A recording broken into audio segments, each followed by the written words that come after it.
Hello, Good News TV viewers. Thank you so much for tuning into our YouTube channel and watching one of our videos. Before the program starts, we have just a couple really quick things we'd like to ask you to do. First of all, please subscribe to our YouTube channel and click on the bell icon to be notified when we release a new video. Next, be sure to click on the share button below if you'd like to share this video with your friends on social media. And finally, type any comments you have about this program in the comments section below. We hope you enjoy this Good News TV production. God bless you. Good afternoon, everyone. Thank you all for coming this afternoon. We're going to be talking about some advanced topics that I thought is the best way to put it is maximizing our impact on the community around us. Let's go on ahead and have a word of prayer. Dear Heavenly Father, we just thank you so much for the opportunity that we have to serve you and to draw close to you and to know you ourselves personally. And also to be able to introduce you to those around us, our friends, our family, our neighbors, strangers. And please help us to be effective in doing so. And as we talk this afternoon, just ask that you may be glorified and that you would instruct in how we can, in fact, be more effective. I pray in Jesus' name, amen. Okay, we talked about these disclaimers, just in general that, hey, I don't know it all, but just trying to share what I can in a way that I hope will be helpful to our churches during this crazy pandemic time. But it's a huge opportunity, I believe, to reach the communities.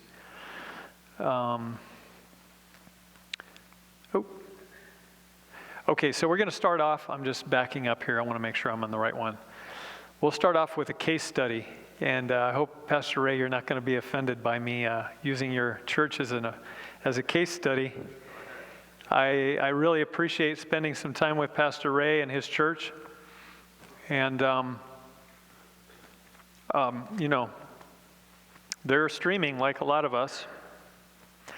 And so we'll look at that, their church. And I'm sure that, there's going to be you'll see similarities maybe in your church and maybe not. Then how to get started. How to get started with live streaming. How to build your audience and connect with the viewers. Hopefully there'll be some creative ideas, and maybe you have some that you want to share. I would love to hear some.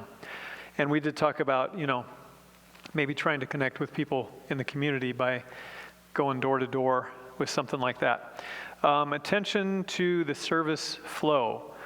We'll look a little bit at that. We already talked a little bit about it already. Internet streaming service. So this is kind of some new information here. Internet and streaming service. That's two different things. We'll look at those as well as the benefits and disadvantages between live streaming versus pre-recorded. And then considerations that we may have for when we live stream. What should we be concerned with? What should we be looking out for? What opportunities are there, whether it's live streamed or not? And then what do we do with the recordings? Where do we archive? That I think is going to be hopefully some helpful information, some important information. And then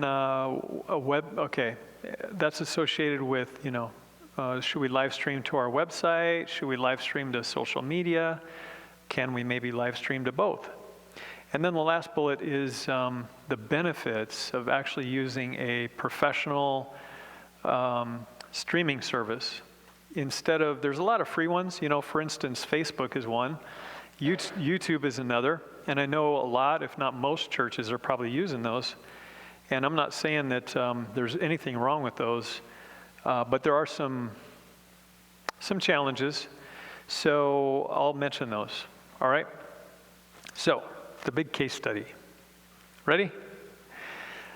Okay, so I'll just start with is Scoble still here? He was involved in the communication on these. I don't want to so I'm pointing them out over here. Anyway, so basically this is just an example, and praise the Lord that there was somebody looking, both him and Chris, were looking for and responding to people that were trying to engage. That's a unique thing about social media, is that you can engage with your audience. They can give you good feedback, and in this case I think it was excellent feedback. The gist of it is, happy Sabbath, God bless you, and then there's something wrong with the sound. They said sound is a little buzzy on our end, and I hope I'm not throwing anybody under the bus. I just noticed that there's first and last names here, but there's nothing harmful here. It's all helpful, I think. And this is live, so while that's live streaming, they're getting the feedback. That's really important. I actually get, on my phone, I get texts from about a half a dozen people. And so it's hard to keep track. Yeah, including Cindy sometimes when she's not here, which I appreciate, honestly. If we get, honestly, it does get distracting, or it gets not frustrating. It's not like I'm frustrated, or we should be frustrated with people giving us feedback, but it's difficult, especially when we're having trouble. But I appreciate it. And so anyway, Chris and Scoble are responding to this, saying, and then there's other people who are chiming in and saying it's still buzzy, and yes, it's a little bit better though. And then somebody later on says, I can't hear, and then there's no sound. Okay, so imagine you're trying to experience the worship service, and I'm not picking on Tempe. This happens, I'm sure, to all of us. I can't tell you how many times I have been back in that back room trying to get the live stream working, and we had 80 viewers, for example, 80 live streams, and the live stream just stops, and there's no answer for why it happened. And I'm thinking, all of a sudden I'm in panic mode, and I can't do anything, and people are talking to me, and I'm like, I can't talk, I got to figure this out. And it just, suddenly you become kind of the conduit between you and the people who are trying to worship. And it really is crazy. And so for us, it's been our internet provider. And it oftentimes is technology. We had our live streaming device kind of go belly up once in a while. It's pretty solid, so I think you're safe with that. But technology is imperfect. So getting feedback is an important thing. And actually, what I've heard since then, Chris and Scoble and Pastor Ray, is reports that the sound is much better, And so it's good to be, having these conversations. It's good to know that you can, if you're the one in charge of sound or lighting or, video or whatever, let some of your members know. Like I told Cindy, I appreciate hearing from her, because if there's a problem, I want to know it right away, because the quicker we can get it fixed, the better. So, excuse me. All right, so here's an example. All right, so at Tempe Church, praise the Lord, they're live streaming. Doesn't look too bad. So you can see here, and I think some of you may be doing similarly. If you don't have a switcher, for example, this may be what the image looks like. You have the person that's kind of off to the side, and then you have the screen in the background that's kind of washed out because it's a projection screen, and so it's not really crisp, clear image. And so you see the person in the distance, you see the screen off to the side. Now this is well lit, I have to say. They have good lighting there, and so that's good. And the background is a little bit darker, which is nice. But here's a couple bullets. The subject isn't framed properly. This is me, coming from let's say a TV world. So, but, you can tell he's down towards the bottom and it's natural because the projection screen's up here. You have to fit it in there. And so the solution to this is honestly, if you get a switcher, a video switcher so that you can switch between the graphic when you want to show the graphic, and then you can show a tight shot of the person instead of a wide shot like this. A wide shot like that sometimes is okay, but if that's how the whole service is, then it can be, imagine you're trying to invite a friend of yours to watch a worship service, and I am not criticizing them at all. The subject may have been great, I'm sure it was, but it's just, if it doesn't look and sound great, then it can just be, you maybe don't get into it as easily. Graphics are included, but like I said, they're kind of washed out because it's from the camera. It's not like a separate image, which just looks better. Like if you look back here, this is an image that's directly from the PowerPoint, for example. So it's going to be, and this is what the TV viewer would actually see, is the screen. They'd either see me or the screen, not both. So maybe you can show just real quick, David, you're either going to see the screen or else he'll switch and then come to me. And so you have a full screen of me that's tighter, or you switch back to the graphic so that you don't compromise between the two. If you have the switcher, it just makes it better. It makes it a much better image for the viewer.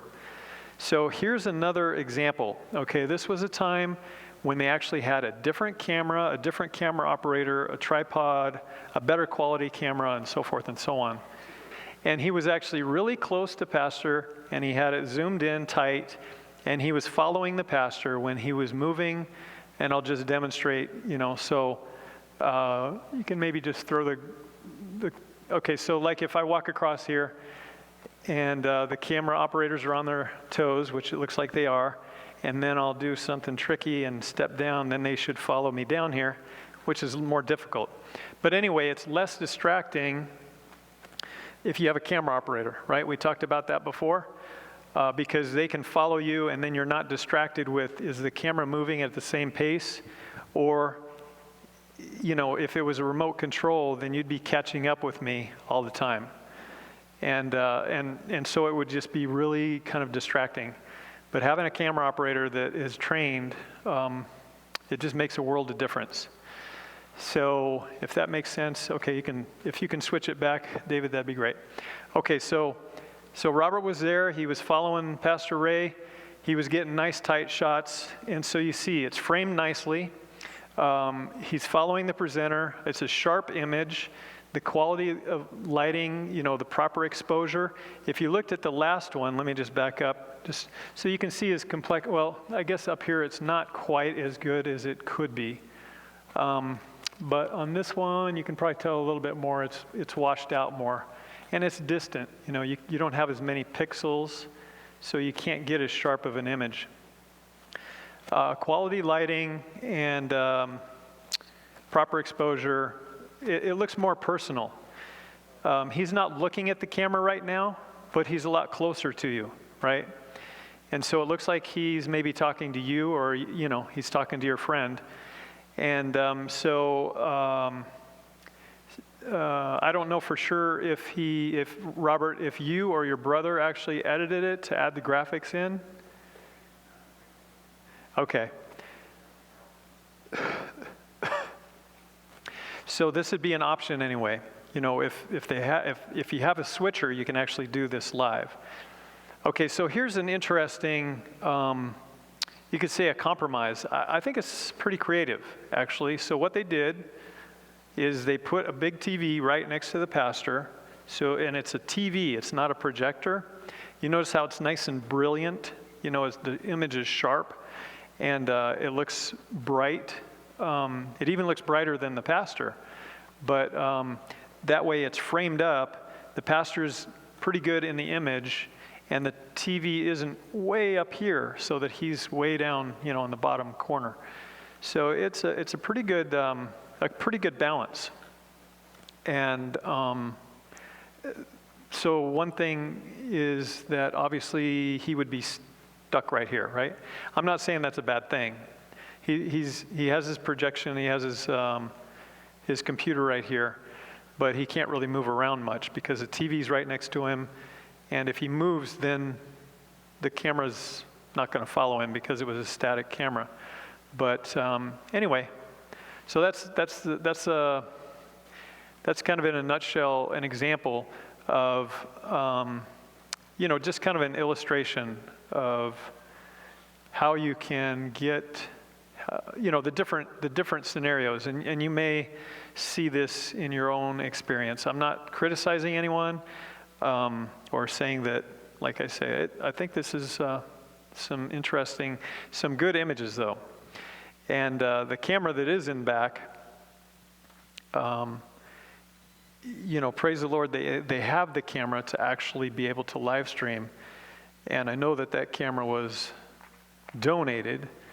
And so praise the Lord for people that are interested in helping us get live streaming. So we just bought that TV a couple of months ago.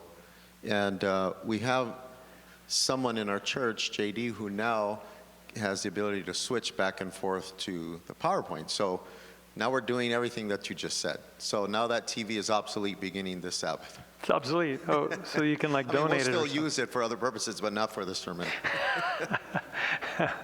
Thank you for the clarification. I think somebody was raising their hand. They wanted it, maybe. No. Did you have a question, or you wanted to maybe get the TV from him since it's obsolete? There's probably a lot of people out in TV land that are wanting to get that obsolete TV from you. Thank you, Pastor Ray. That's not what I meant by obsolete. It looks like a really nice obsolete TV. Okay, so how to get started. So one of the first things is to look at staffing, to start maybe recruiting or thinking about who has an aptitude for doing things like live streaming, who is curious about technology. Actually, when I think of someone, Pastor Ray, I think of Katie, because she is always asking questions. She's not afraid to be behind the camera. Where is she at? Oh, she's in the back room. See, she wants to understand everything, and so she's in the back room kind of checking that out. She's making sure the live stream is up. So young people are great. And especially, like, one good recruiting tool is if you have a camera and somebody comes up and start asking you questions about the camera, then that's probably a good person to think about asking, do you want to run the camera sometime? Right, Clayton? It's definitely a way to recruit people. So young people, every age actually, and even new people and even guests. And I'm not saying that there's something wrong with guests, but for some of the roles in church, having someone involved in ministry may not be appropriate, but video ministry is definitely appropriate in my eyes. Yeah, Pastor. Okay, he's going to go back to the mic. And so the second bullet while he's walking over there is just start with whatever you have and get it working, because you're going to have some problems that you'll need to work out. And so starting is better than not. And let me just mention that, Camelback actually started right before COVID to live stream on a regular basis. Again, kind of gearing us up or preparing us, as Pastor John had mentioned at the start of this. It's amazing how the Lord works to prepare us for things in advance and to look back and think, wow, that he helped us get ready for this. Yes, Pastor Ray. Just very quick, I wanted to thank Luke publicly because he came to our church, showed us what we needed to do, made some very good suggestions, and we looked at some of the equipment that he said, and this week we'll be purchasing a $3,000 camera and a nice tripod and all these other things. So I wanted to thank you, Luke, publicly for directing us to a better product, online product. So we're moving that direction. Amen. So I wanted to say thank you. Absolutely. My honor. I thankful to be able to help, and thankful that it was helpful. And so, as far as part of the presentation, pretty much what you're buying is what's in the presentation. pretty much. And so, you know, you don't have to work through me to actually get the equipment. We do have a contact that you are welcome to work with, who's an Adventist, who's a smaller business, and always has good service and good recommendations and good pricing.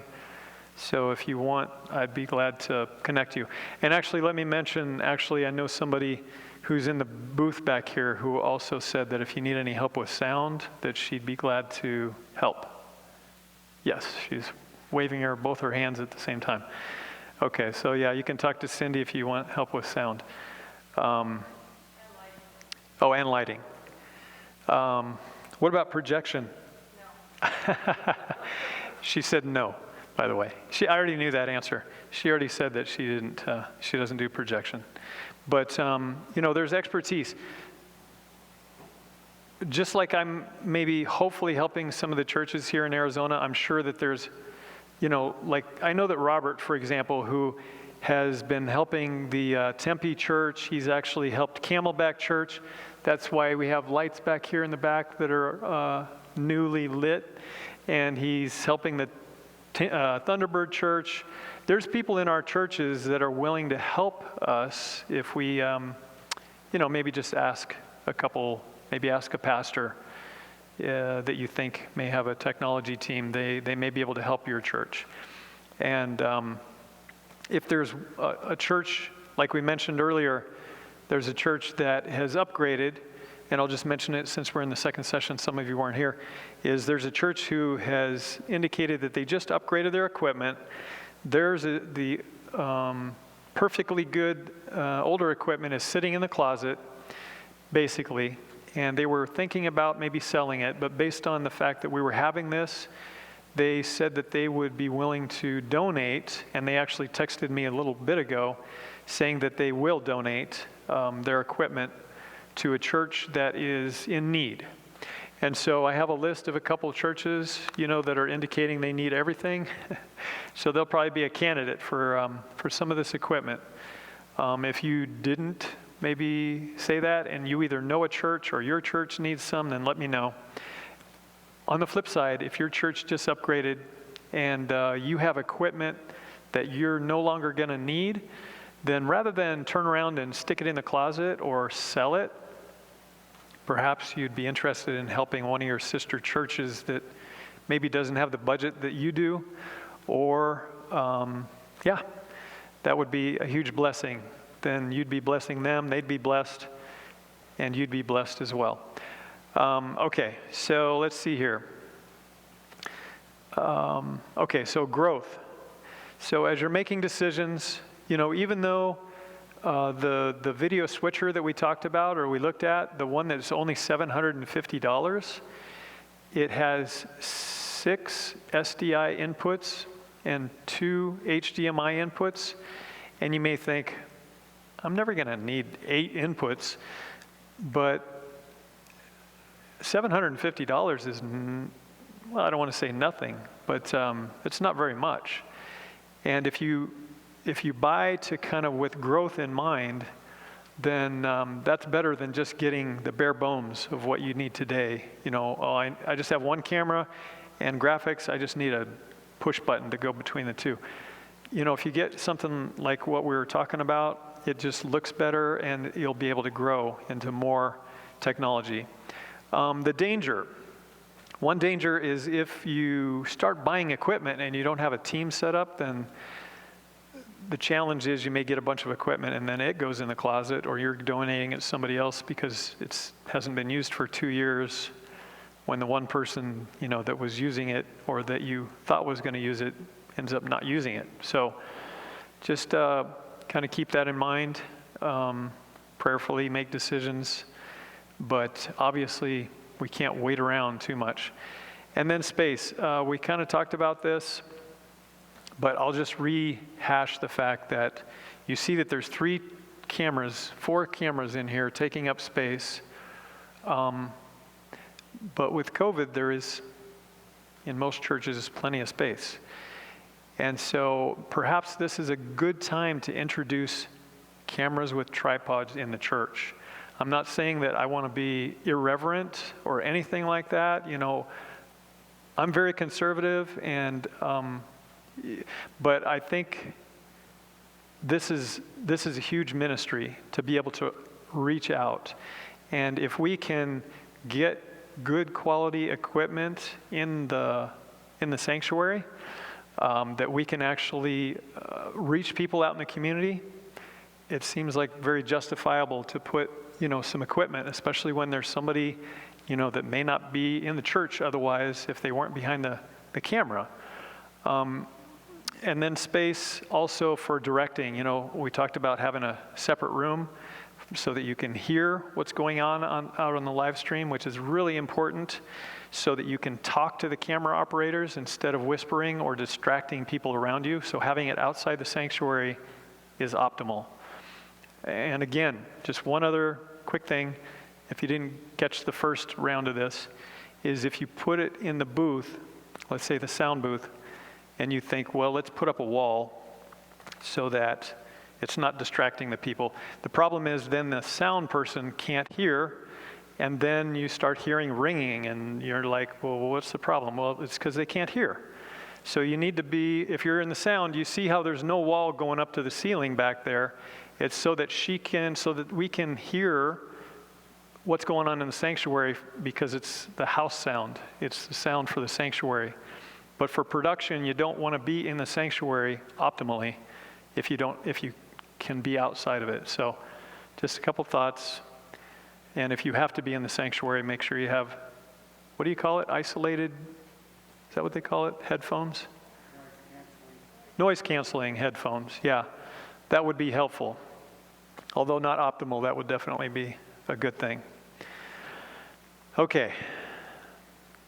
All right, so building your audience, and I'll just touch on a couple ideas, and then I intended to have an image here, but I didn't, okay, so streamline the service. What that means is that it doesn't mean take things out of your service, but, you know, when people come to church, oftentimes part of the reason they come is because their friends are there, and because there's a potluck afterwards, and because they haven't seen their friends for a week, and so forth and so on. But now with COVID, there is none of that, right? And so even if they're coming to the sanctuary, whether they're coming or not, for the online people, the people that are watching online, if you can streamline it, you know, don't take critical things out, but streamline it and make sure that the flow up to the platform and off the platform is steady, so that people are staged. That goes a long way. Silence on TV, as they say, is deadly, you know, so to speak. It's not really, but what it means is that somebody with remote control may very well be ready to, well, let's go check out, you know, what this other church is doing, because they don't have their act together, so to speak. But if you keep things flowing, then that helps. It helps, you know, for visitors and so forth, as well as our members to stay engaged. Talk to the cameras, and hopefully that's obvious, but what I mean there is, yeah, it's probably obvious. It's more natural for me to look at people that are in the pews, okay? But a lot of times, now especially, there's more people behind the cameras than there are here in the sanctuary. So it's a little awkward, but try to practice, especially for the pastors, practice looking into the camera. You know, when you're doing an appeal, if you can pay attention to them just as much as the people in the sanctuary. Also, just a hint, if we're doing a baptism, for instance, you know, you have the camera right there in front of you. The temptation is you will look off to that side of the camera and off to that side of the camera at the people in the sanctuary, making your appeal. But here's the point. The camera is right in front of you. If you look at the camera, you're looking at everybody in the sanctuary on the screens. They're not looking at you in the tank, they're looking at the screens. And so it looks like you're looking at them. So when you're doing your appeal, if you can look at the camera, then you're reaching the people at home as well as the people in the sanctuary. Does that make sense? So that's a little hint that I learned, and it's a challenge because it's unnatural to look at a camera, because that's not a person. But just think about, you're looking at the person who's on the who's holding the tripod, and they're a candidate for heaven, right, Robert? Amen. Okay, so talk to the cameras, close-ups and wide shots. Can we do a quick one of that, David? So if we put the image back here, so maybe Anthony, could you maybe have one of the cameras a tight shot and one a wider angle, just to kind of demonstrate as I'm presenting, as if you're watching from home, just watch the screen maybe, and then he'll maybe be changing between cameras, and I'll maybe glance at a camera, and then I'll turn, and then I'm assuming maybe he'll switch to a different camera or angle, unless he's, okay. So that's a really wide angle. I don't know if there's a tight one. Maybe if I look, okay, yeah. So you notice how he had a medium shot, a really wide shot, and then a tight shot. So that just adds variety. I mean, for the people who are going to be directing, it adds variety. And if you can, so the one temptation I've seen is, you see how I'm kind of darting my eyes? I don't really glance long enough to give him an opportunity to switch to the right camera. Normally you don't have the screens back here, so you have no idea, it's transparent. But that's what's going on in the background, is if you can kind of pause at a camera and speak to it, then you're more likely to be looking into it. And for a really advanced, I'll just mention, we don't even have them here yet. I would love to have them. But there's what's called tally lights. And tally lights is a little red light on the camera that lights up when it's live, so that the pastor or the speaker will know which camera to look at.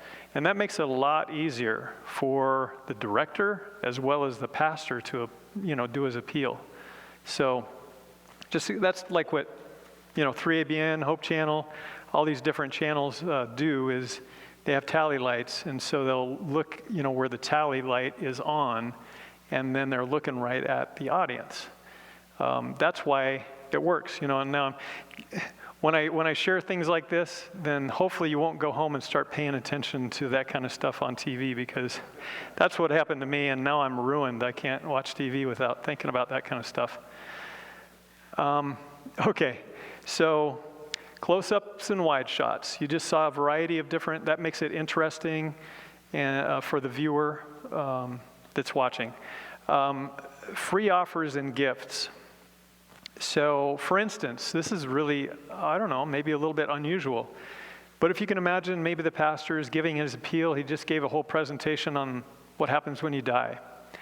And then he may talk to the congregation as well as the camera and say, if you would like to learn more about this, then I have a book that I'd love to share with you.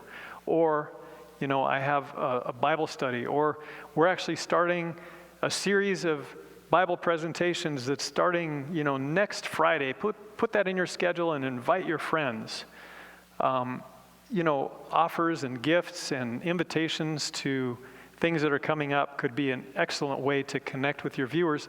And then to say, just call us to get, whatever, the free offer, or show up here at the thing to get your free t-shirt, right? So just some ideas, but I'd like to hear if someone has any ideas yourself. And if you do, if you could use one of these mics. Yeah. Well, one thing we tried is, because it's very important to us, is being able to connect with the people, is we actually set up a Google Doc, and during the service, they would just flash it up every now and please click on this to let us know you're watching. And when they would click on it, it would take to like a 3-survey question where they would just say, what's your age range, because we wanted to know our age demographic. I think it was your zip code, because we wanted to know if you're local or from far away. And would you like us to contact you, or something like that. Okay. So it was an extra step people had to do. And if you're watching on TV, it wasn't something, but we wanted to be able to know who is watching and how can we connect with them. So we used a Google Doc. Google Doc. Is it Pastor Dave? Yes, it is. Hi. Okay. Hello. Good to see your whole face.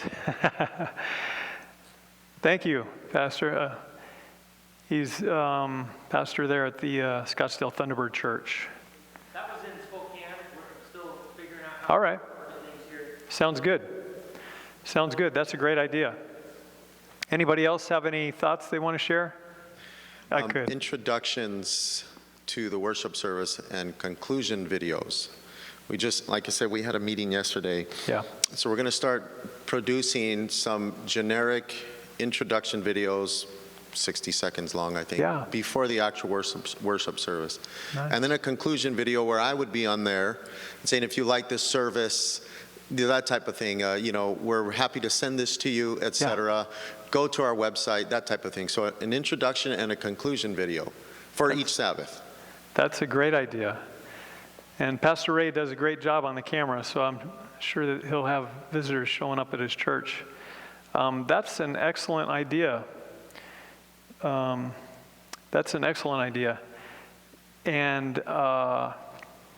Good News TV could actually help some of the pastors, some of the churches that would like to record an introduction or an invitation to come to your church. I know that we've done several with Pastor Ray and Pastor Dave. We'd love to record you inviting people to come, and you could use it as an introduction, to your, or at the conclusion of your worship service So we could use it on Good News TV to invite them to come to your church, churches, whoever, would like to do something like that.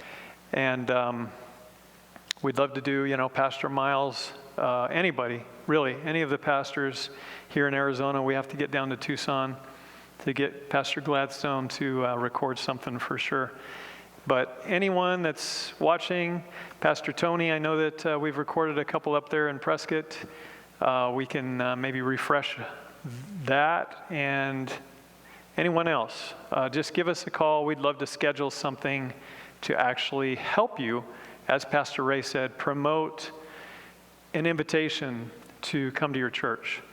So if you can design it in a way that we can air it on Good News TV, and you can also share it, as an intro or I guess you'd call it an outro, at the conclusion of your worship service, then give us a call. We'd love to do that. Great idea. Thank you for mentioning that. So a little intro to kind of let people know it's coming, and then like an invitation at the end saying, come and worship with us. Okay, this is just a sample. It's not going to be easy to read, but maybe you can read it on maybe you can because it's HD. But basically, it's a flow sheet, you could say, and it's step by step, down to the second of how the flow of what happens in the worship, who's going to be doing it, and when. So it starts off with a welcome, and then there's praise. A praise and worship hymn, and then a mission update, and a children's story, prayer, so forth. But you'll notice that it starts at 11 a.m., and actually we have, although we started late here for this, when we do worship on Sabbath, we try to start right at 11 o'clock. So literally we have a countdown going on in the back room as we get to the hour. Not to try to be like so controlling or, perfect or something, but so that the viewers know to expect it. They can get used to the fact that we're prompt and that we are dependable, I guess you could say. But anyway, it starts at 11, and then you can see it's like 4 minutes for this, 7 minutes for that, 4 minutes, 2 minutes. And so it's actually down to the minute, I guess, rather than the second, pretty much. But there's exceptions, if there's like a song, or something, which I'll talk to shortly, that may be down to the second or pretty close. And so if you can hold to the schedule, and if you can, kind of organize, then it helps the flow, so that as one person is concluding, they're getting ready for the amen, and then someone else is either staged or getting up to come up here so that you're passing each other. it keeps the flow going a lot better for the viewer. Yes, Pastor? That clock that you have back there, Yeah. can you actually program that to when the person is behind the mic, then you have a countdown? Is that something that can be done with that digital clock back there? I don't think that there is a way that you can sync up two clocks, but this isn't as sophisticated as that. I just think it would help when the person's back there, they know they have 4 minutes. Yep. And when it's winding down, that would help to tighten the flow as you're Yeah, exactly. So we have a clock. I don't know if we're showing it. Susan's probably getting a shot of it. There's a clock at the back of the sanctuary. So somebody standing here will see that, let's say we're 8 minutes until the hour right now. And so the person standing here, for instance, if we were starting at 2 o'clock, they would know that they have 8 minutes before we're starting, and it'll be prompt. And in the control room, we have a clock as well that they use as a countdown, and it has seconds on it. This one is just showing the minute and the hour. But the one in the control room actually has seconds on it. And this one, I don't think this one has seconds on it. But it doesn't need to. It would be a little bit distracting, I think, if you had in your sanctuary, seconds back there. It could be helpful, but just a thought. In TV world, you'd have a second on there. And maybe even more. So let's see here. Yeah, hold to the schedule. Okay, train the platform participants. People aren't used to it unless they have, are used, unless you share with them, the importance of kind of keeping things moving and how to stage and how to be ready. That's usually how we do it here at Camelback is let's say someone, that's going to be up next on the schedule would be maybe staged over here in the pew so that when they're finishing their remarks and then they, start walking away, then they can get up and start walking. So I don't know if I've seen some church, services, probably including this one, where, and actually I've been a culprit. I was supposed to be up here, and I was like back there doing something, and that's not good. Anyway, I got the 3rd degree for that one. But it's good if if you have the flow going, because then you eliminate that airtime, or the dead time. The other thing that I want to mention is staff. A worship coordinator. You can call it what you want, but a worship coordinator is someone who is kind of in charge of that training and making sure the flow goes, and maybe even sits in the front row, not to harass people, but just to kind of make sure that, the next person is ready. So that, if they look over and they see that whoever's supposed to be here, and that's actually what's happened to me before, is I'm supposed to be coming up here, and John, for example, he notices that I'm supposed to be next, and I'm not even sitting there, so he darts back and finds me. The worship coordinator kind of helps keep things moving. In the TV world, you may call that a floor director, but in the worship world, maybe a worship coordinator or something like that. Anyway, that can be really helpful. Church website. Okay, so various streaming platforms. There are various destinations, you could say, where you can send the video stream from your church out to the internet, out to the world.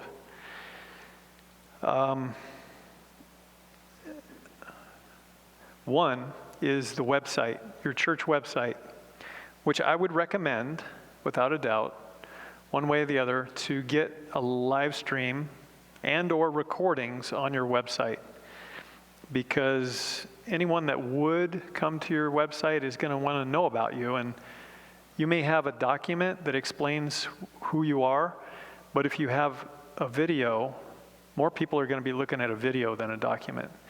And so if you can have a worship service that you've archived and it's called embed, you embed it up on your website, then that can be a really productive thing for those viewers, those visitors, that are coming to your website to find out about you. It may be somebody that's moving in from out of town, or they're, living around the block and they've always wondered about your church, and so they're going to go to your website and they're going to look at the videos and see, what do you teach, who are you, and so forth. So if you can have them on there, it's really, I think, important. And if you can live stream to your website, that would be helpful. However, the last bullet there, you're not going to attract as many visitors there as you would on other platforms. And so I'll just share my own opinion. It's really not like scientific, it's just my own perception. But the website isn't necessarily going to be the place where you will attract the most visitors. Maybe friends of your members, but even then, there's either easier platforms for your church members to share, than your website that they'll be more likely to check out. And so let's take a look. Social media is, it's here to stay. And there's a variety of different avenues. We talked about Zoom earlier. We talked about YouTube and Facebook. I think those are the three right now that are really out there, that are really the platforms, you could say, that people are streaming on and that people are watching content from. And so, Zoom is more of a meeting platform than it is, like on demand. You don't go on demand and watch a Zoom meeting or something like that, unless you were invited to the meeting, unless I'm mistaken. But YouTube and Facebook are two areas that are, or Vimeo sometimes as well. But I think YouTube and Facebook are primarily the ones where people are going most. And so let's talk about that. You reach those who won't visit your church or your website. They may not step through the doors of your church, but in the privacy of their home, they can check you out, if you have a YouTube channel or you have a Facebook page or you have a website. You can cross-promote, which means that from YouTube, you can promote a YouTube video on Facebook. And you can't do it backwards.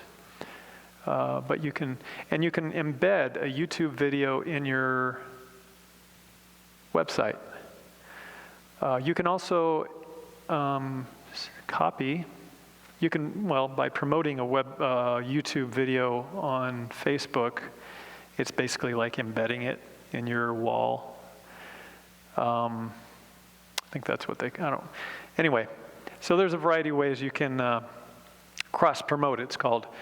And then members can share with friends, as mentioned. So for instance, maybe one of your members has a neighbor that they've just really wanted to introduce your church or their church to their neighbor. And so what better way than to say, hey, you can check us out on Facebook or YouTube or the website. And then you can, the cool thing though about, for instance, Facebook is if they're Facebook friends, if you didn't know this, if you share, a video with your friends, then it potentially, let's say you have 1,000 friends on Facebook, or let's say you have 100 friends, then maybe 10 or 20 of them are actually it's gonna show up on their feed. And so you would never, as a church member or church pastor, be able to connect with your church members' friends, but they can do it. And that's what I think is an untapped resource that really our churches need to do. And I'll try to explain a little bit more here in a minute how to do that. I think it's exciting. Okay, so members share with friends. Now, you could say negative. The challenges with social media, they have very strict policies, and they should to a degree. For instance, you can't have inappropriate, let's say, language or images and so forth on there. They will shut you down in a heartbeat. But But, they also kind of restrict in other areas.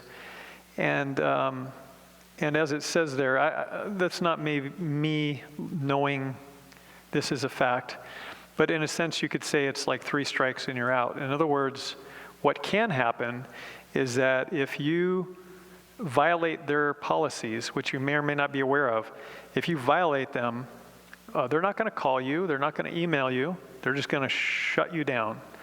And there's nobody to call, there's nobody that's going to answer an email, usually, and really you're done. And so you have to be careful, And so I was mentioning to Cindy, and there is a couple areas that you have to be careful of. So in order to protect, the content of your channel or your page, there's some things you should do that I would suggest.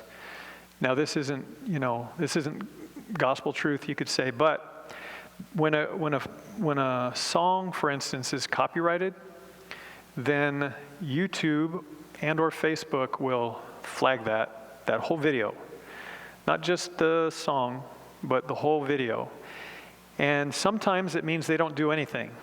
But if the person who wrote the song decides they don't want it on there, then what happens first is that video will be taken off.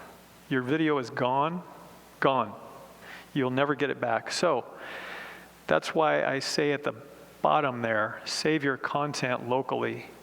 Because if you're not saving it locally and that happens to you, somebody just sings a song that is a beautiful song and, it's included on, let's say, the Facebook page that you can't go back and edit the video once it's there, then if the only place you're saving it is on Facebook and it goes down, then, pretty much are not going to get it back. So save it locally. And also, this is an important point, so copyright materials, whether it be music or like videos or images, anything that you don't own, I would suggest don't include it in your worship service unless you're going to live stream it and then cut those pieces out. Because same thing with YouTube, same as Facebook, they will flag it, and oftentimes, like I mentioned, they have, for us, we recorded a graduation, and it included some music that was copyrighted, and so basically, when I went back there, the video was gone. And when I searched for it, then basically, it's gone, period.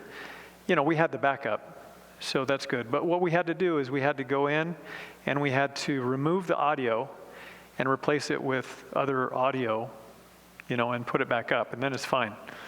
But when you have copyright material, it can be images, it can be videos, it can be music generally, then you could just say a dangerous thing. And there's been cases, I just heard this last week, where a church had a Facebook page, and they had all their worship services up there for years. And Facebook decided, I shouldn't have even mentioned, but they decided, I guess, that they just took the whole page down. So, so now they have no content, they have nothing. So again, make sure to save your content locally. I'm not saying don't use these platforms because it's probably the best way to reach people right now, especially. Well, not the best way, but you know what I mean. Through social media is YouTube and Facebook. Let me just share with you kind of the concept of how to do YouTube sharing in case you haven't known this. So YouTube is probably, like I pointed out here, the most popular on-demand place to watch videos. It's free, right? You can go on there, you can watch, you can do a search, and you can pretty much find anything. And you can if you have a YouTube channel, you can organize your videos however you want, and then you can work on like sharing, like inviting friends. There's a variety of ways you can do it, but basically you can build up your subscribers. And by doing so, then YouTube looks at that and they maybe share your videos with other people. As you get more subscribers and your videos are more popular, then they share you more. You know, they have a mechanism to actually do that. So you build your subscribers on your YouTube channel. There's a way that people can push subscribe if they visit your channel and they want to do that. And then what happens is if they hit that bell icon that's shown there, then they'll be notified when you put up a new video. So you can encourage your viewers, your subscribers, to actually press on that bell icon, and then they'll be notified when you put up a new video, and that increases the number of views, it increases the number of subscribers, and you just kind of build your network, so to speak. You can also use your church logo so that people don't mistake you. You know, there's so many different churches that are probably, you know, like let's say Paradise Valley. I know that there's a Paradise Valley church here, and there's one in California. And if you just type in Paradise Valley Church, you're going to probably get 30. But if you include your logo or maybe your city or something, then that'll be helpful to make sure they get to the right point. And then viewers, let's see here. Oh, and then you can also put in a custom name. Like for instance, once you get, I think, 100 subscribers, I think that's right, you can actually, so you can share with people instead of saying, yeah, our channel is, you know, A capital F, lowercase j, R, K, you know, like some random generated, then you can actually custom, you know, you can put in Paradise Valley Church, and they'll, for instance, if it's not already taken, or Paradise Valley Church, Arizona, or Phoenix, or whatever. You can put that in, and then that's an easier thing to find, if that makes sense. So you can do that. I think it's over 100 subscribers. So if you have church members, you can ask them to subscribe, and then you can build up your subscribers to get to that point.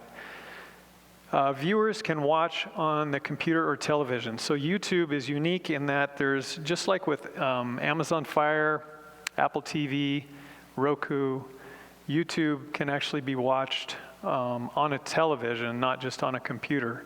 So for some people, they, you know, I mean, televisions are bigger than a computer screen, and so they're more apt to want to watch, and you can sit down there with the remote, you know, on your couch and watch a TV instead of a computer screen. So that's a benefit of YouTube. Also, you can edit the videos after you've live streamed and saved. So that's really important. You can cut out those things, for instance, music and other things that may otherwise result in your video disappearing or your channel disappearing. Okay, so here's an example. So I took it because I kind of know this organization a little bit. Is you have this Good News TV YouTube channel, and you can see how it's pointing. I mean, I added that little pointer there, but it says Good News TV Live. And so we're live streaming on YouTube. You can live stream. You can also have pre-recorded content, both. So if you click on that, then basically it goes to our Good News TV channel, and you can watch it. And then you can see a little bit down below that there's some videos that are on demand. So I'll just give you an example. So here's a video that we have here of Pastor Jonathan Smith down in Tucson at the Tucson Sharon Church. And so we recorded this as an invitation to his church, just like Pastor Ray was mentioning, an invitation to come to his church. So he could use that, you know, as Pastor Ray mentioned at the end of his worship service. We air this on Good News TV. We also put it on our YouTube channel. So here's the deal, is anybody can share that video with anybody. So let's say Pastor Smith he talks to his congregation. He says, hey, this video's up there. Click on that share button and share it with your friends. Well, what does that mean? Let me share with you. Okay. So you see the little share button there? I kind of blew it up a little bit. So it's right below the video. You click on it. Then it opens up this window. This window, it shows different social media platforms like Facebook and Twitter and so forth. And so people that are really into social media, I haven't been until recently, primarily just because of wanting to, reach people for the Lord, became more involved with social media. But you click on share, then you select one of the platforms. Let's say it's Facebook. Okay, that'll be the example here. And then you can post that video on your Facebook page. So then your friends will see your pastor's invitation to come to your church. Does that make sense? So, for instance, here it is. So I did this morning. So Luke, I said, here's a great church to go to in Tucson. Okay? Now, I don't actually go there, so I can't say come to my church. But here's a great church to go to in Tucson. And so anybody that's my friend could see that video, click on it, and it's like a 1-minute video, and it's Pastor Smith inviting any of my friends on my Facebook page to come to that church. Does that make sense? So it's really kind of a cool concept. So I'm one member, let's say I'm a member of Pastor Smith's church. If you had 30 members doing that, think of how many people would see that video. This video, I guess it doesn't say. Let's see if I back up. Yeah, there's over 600 views of that particular video, and I don't know, how many people actually are sharing it like this. But anyway, it's just a really cool concept. You can do that for your worship services if you put them on YouTube, or a number of other things.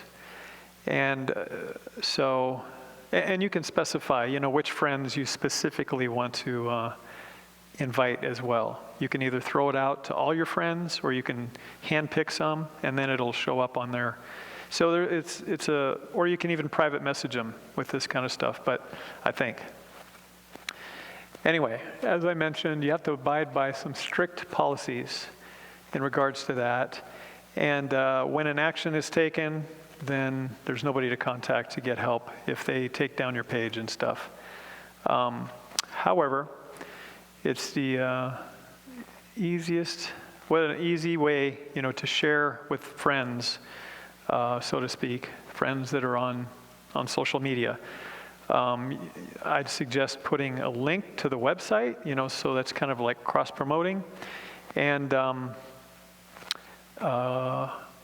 let's see. Oh, on Facebook, though, you can't edit the video. So the challenge is that if you put your worship service up there, and for instance, it includes some music that's copyrighted, then I know for sure that they have a tendency, anyway, they don't always do it, but they have a tendency to pull the video down. So that's something to be aware of. And one thing you can do to get around that, you can live stream it on Facebook and YouTube, and then take it down off Facebook, edit it on YouTube. Sorry to get kind of complex here. You can edit it on YouTube and then share it on Facebook. Again, share the edited one back on Facebook. So it's kind of an interesting way maybe to do it. Okay. So long and short of it is, save your stuff. Don't just depend on YouTube and Facebook to save stuff. You may want to even consider a couple different platforms to save on. For instance, maybe a computer, and then maybe an external hard drive that you unplug. However you want to do it, but maybe save it in a couple different areas so that if it fails in one place, then you'll have a backup. DVD recordings, there's still a lot of people that watch DVDs, and that's still an important ministry. I know that we have people here at the church who that's the way that they get the worship. They don't have internet. And so that's the only option that they have. So don't throw your DVD recorder away. You definitely want to use it for people that still need to get connected with the Lord and can't come to church. Let's see. Okay, so using a digital recorder as a primary is more reliable than a computer. What I mean there is that if the computer crashes in the middle of the worship service, I've had it happen where the whole recording is gone, because that's actually happened with a DVD player as well. It doesn't seem like that happens as easily with digital recorders. So this is an example. I'm not selling this, but this is one that we just got for the church here to record. To record. And so you actually use a SD card, and it's really easy to record. You can format the cards, and you push the button to record. It even has a little thumbnail image that shows you the image, and it has a little audio meter to show that, you're getting audio recording on there. It's a confidence monitor. And so, anyway, it's a small little unit. It's actually probably half the size of this box here, if that. So there's a lot of padding. But it's a good little recorder, and it's reasonably priced, and it's not a computer. So and it will retain a good quality recording. So whether it be that or something like that, I'd suggest. Okay, so let's transition now. We're getting close to the end here. Live streaming versus pre-recorded. What's the difference? Why would I want to, do pre-recorded, or why would I want to do live? As I point out here, is pre-recorded is definitely less prone to problems, because if you mess up, you just stop and record it again. But if you're live, like we're live right now, then if the recording stops, if the recording stops, we're in big trouble. But if the live stream stops, then we're also losing all the viewers, that may otherwise be watching. If it's pre-recorded, then you don't have as much technology involved. You don't have as many points of failure that could happen, and so forth. But then the problem is the second bullet there says, is that you're going to draw more of an audience by live streaming than you are if you do pre-recorded. There's something about live streaming. People want to watch the live news. They don't want to know what happened yesterday with the weather. They want to know what happened today, And so in a sense, that's kind of, although it can be argued, people that watch a pre-recorded program, they don't necessarily know that it was pre-recorded, unless there's something date sensitive that's talked about in the recording.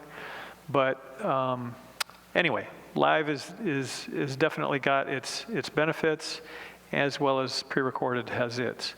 Pre-recorded can most easily be streamlined. So for instance, you could cut things out of it and shorten it. But then it requires somebody to actually edit it to do that, which can actually take a lot more time than actually the recording goes. A lot more time, huh? Honestly, live streaming, I would suggest, at least during COVID, and probably for the foreseeable future, if not till Jesus comes, live streaming, especially for worship services, is the way to go. I'll give one exception to that, and that is this. If you have an event that you want to invite the local community to, and we don't have COVID, for example, then if people know that it's being live streamed, they're less likely to come. Like for instance, there may be twice as many people here right now than are if it wasn't being live streamed. Not that I'm worried about that for this particular situation, but if we were wanting people to make decisions for the Lord, it's hard to appeal to people that are behind a camera because you don't know who they are, you've never met them, and so forth. You can certainly do it, but they're still sitting in their home and they haven't made that decision to even come to your church. So it's less likely. So if you live stream, just keep that in mind. You may never see some of your viewers until heaven, praise the Lord. But, it just becomes a challenge if you're trying to build relations with people through a series of programs maybe you're doing or something like that. So just something to consider. In COVID, I would do it bar none because people are afraid, they're not going to come out. Doesn't matter, if you're live streaming or not, they're just not going to watch it. But before COVID, that's at least a thing to consider, and maybe after COVID.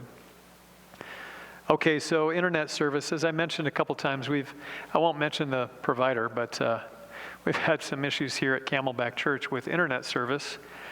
And we're streaming actually, and I hope it's streaming well, but we're streaming with my cell phone data right now. And to me, I'm actually amazed. We're doing an HD image, half a megabit per second. And it doesn't look too bad, actually. It's not great, but it definitely doesn't look too bad. And it's solid, that's the other thing.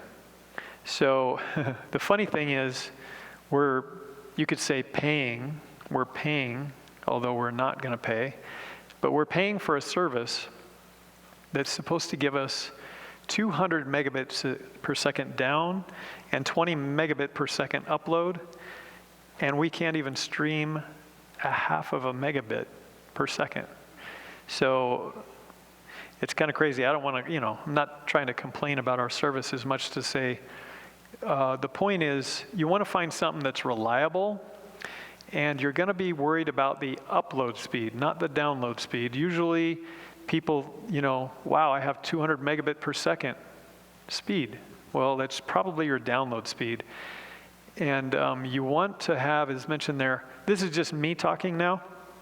For instance, if you have solid internet and you have speed that is, if you're planning to stream something that's 2 megabit per second, I would suggest at least twice as much, if not more, because there'll be problems in the stream, there'll be problems in the service. You won't necessarily get what you're supposed to get, and so getting something higher is better.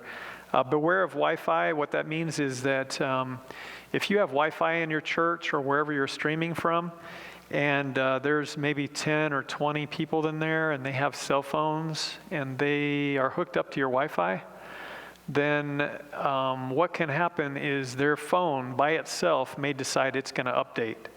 It's going to update right there in the church with the data, with the Wi-Fi. And anyway, it can cause problems. It shouldn't cause problems, but it can. And so just beware or be aware that Wi-Fi can cause problems. If people are, using it and you're depending on it for a live stream, you may want to try to somehow isolate it or give priority to your stream, which you can do. Here's a couple of speed services. You can actually go on the internet and do a speed test to find out what your speed is. Speedtest.net and fast.com. That's just a couple of options. There's many of them out there, but if you don't know what your speed is at your church, you can actually get onto a web browser and do a test. And for speedtest.net, you just click on the go button and it will show you. And for fast.com, you just hit enter and it does the test without you doing anything else. And for go, I think you have to actually hit more information, because it only shows you the download unless you ask for the more information and you're worried about the upload. So I realize that that's a lot of technical stuff that most of you don't really care about, but anyway, hopefully some of you do. So there's a lot of options: fiber optic, cable, mobile phone, which is what we're using right now, wireless microwave. These are all good solutions. Wireless microwave is probably the most expensive, and fiber optic is probably the least expensive. And they're pretty much in that order. The two that I would not recommend is DSL. I won't mention the provider, but DSL is just not a good technology for reliability. And satellite is not good because there's a lot of delay in between, and so that can cause problems as well. Now, if these are the only options you have, then try them and use them, and hopefully they'll work. I'm not saying they won't work, but if you can use those other ones, I would. All right. So streaming service, we're getting close. Streaming service is, so you can either get a free streaming service, and just an obvious example is YouTube and Facebook are really streaming services. Or they provide you with the ability to do live streaming for free. And so that's free options.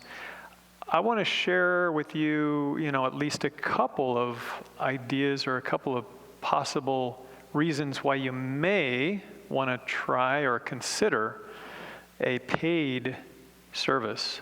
I'm not selling it. I'm not representing them or anything like that. I know that there's a lot of free services out there, but there's a couple of main reasons that I would suggest a paid service. And I can share with you if you're interested about this one that we use. We use it both for Good News TV as well as here at Camelback Church. And so one main reason is that with a paid service like this, you can actually stream to multiple destinations at the same time. So you can stream to your website at the same time as you stream to YouTube, at the same time you stream to Facebook. And it only takes the bandwidth of one stream from you. Your streaming provider actually splits it up and gets it to the destination. And the benefit of that is then you're hitting all three platforms at the same time with the same stream. And you don't have to deal with having three computers to do that and using 3 times as much as bandwidth. So it's something to consider, I would suggest, at least consider. Another thing is statistics, and I'll show you that here in a minute, like how many number of streams and where they are. It's kind of a cool thing. And then the other thing is that this particular provider, you can have a 1 to 2 megabit per second stream for up to 300 simultaneous streams. So you'd have up to 300 people, or not people, but streams, which could be families, watching your stream at the same time for the base price. And if you wanted to go above that, you could. And then support. So you wouldn't have support on, the free ones. But again, archive your stuff offline. Okay, so here's an image of one benefit. In addition to being able to stream to all 3 different destinations at the same time, YouTube, Facebook, and your website, this is kind of cool. This is from the church here. When we live stream, it actually tells you not only how many people are watching, but it will show you where they're watching from.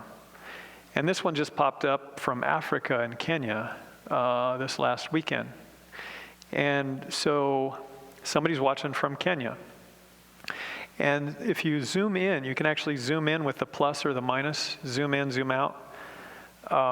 If you zoom in, then this is an example. It actually shows this cluster around Phoenix, and then there's one in Yuma and somebody in Tucson that's watching the stream list. And then if you zoom in even further, let's say on the Phoenix area, then you see even more.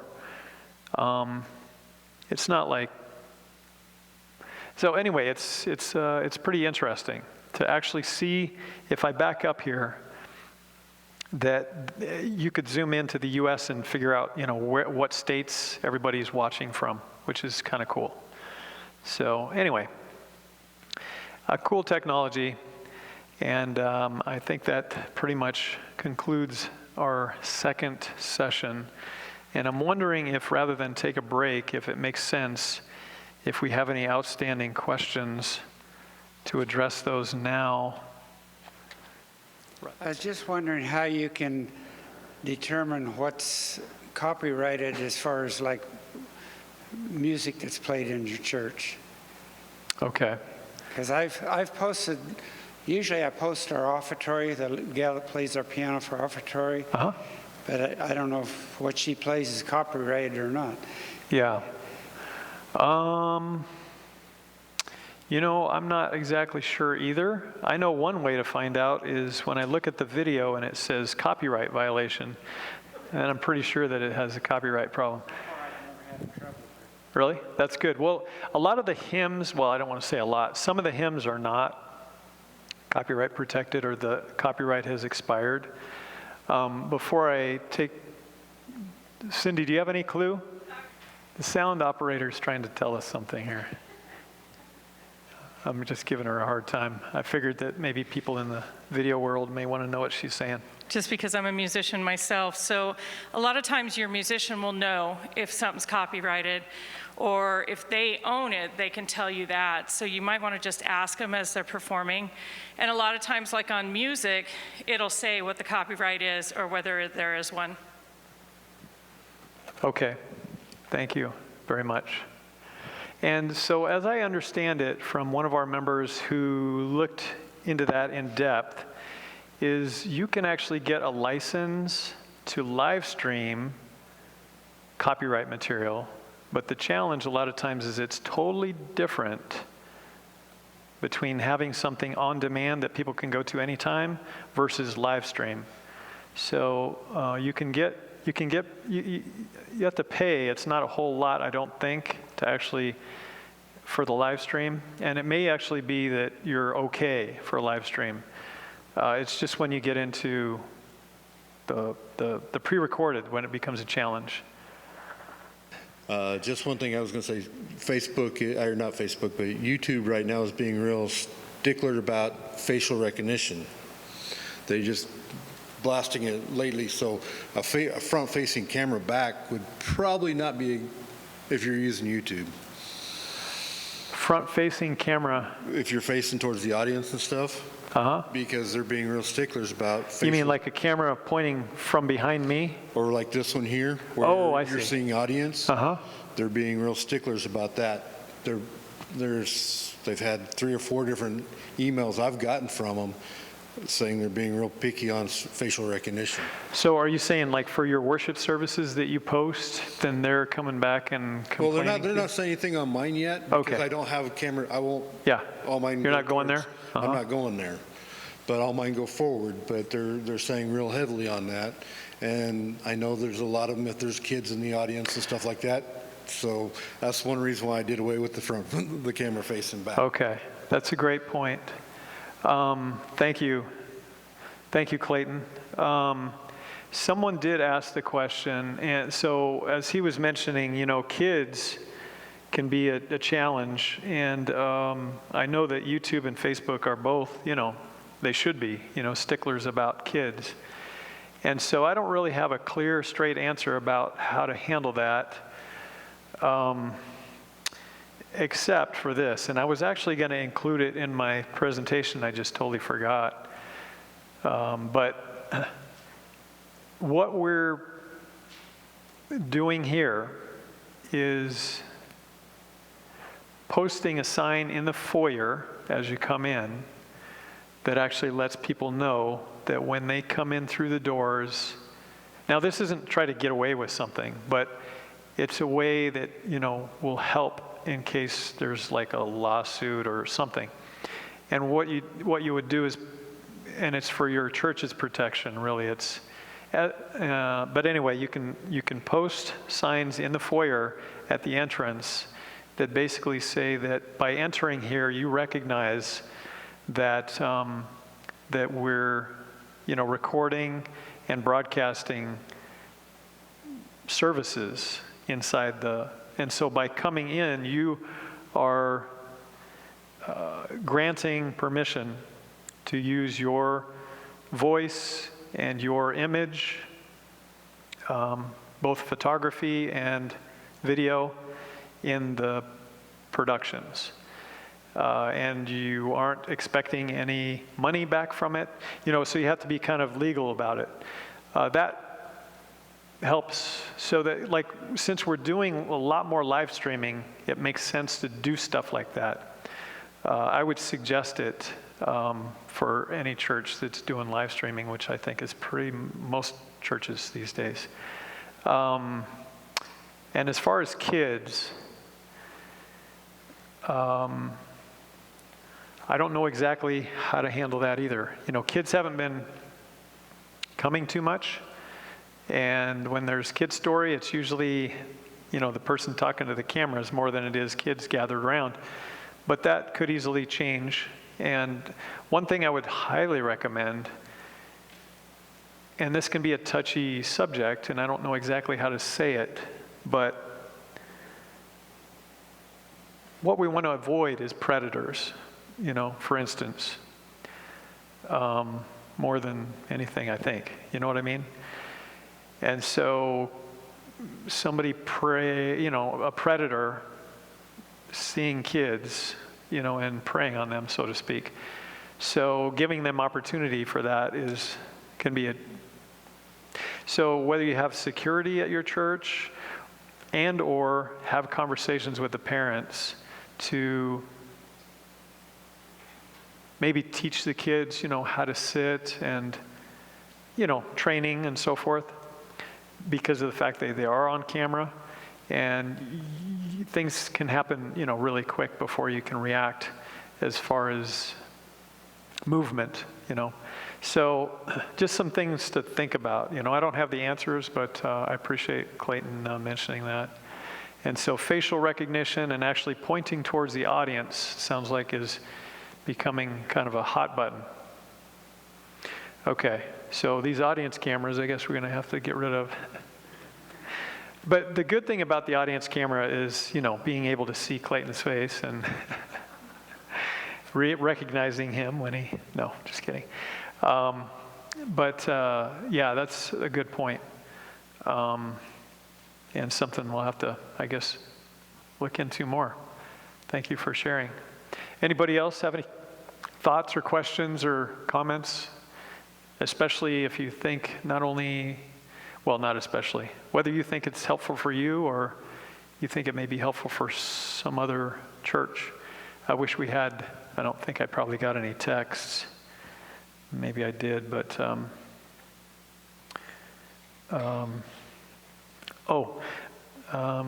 somebody had asked the question basically that, how can I more effectively use Zoom? I think it's in context for worship service. So I think they're using Zoom for their worship service. How can I more effectively use it? I think that's the gist of the question. So I don't know exactly how I should have maybe called the person before this, but it was very late at night last night that I got it.